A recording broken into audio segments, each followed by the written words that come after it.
আমরা এখন সেকমপুরে কাঁসারহাট একটা গ্রামে এসেছি। সকালে 8টা নাগাদ বেরিয়েছিলাম,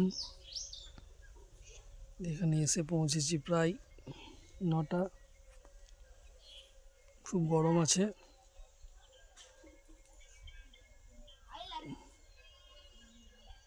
গ্রামটা আপনাদের দেখাচ্ছি, জানি না কতটা দেখাতে পারবো। অনেকদিন পর গ্রামে এলাম।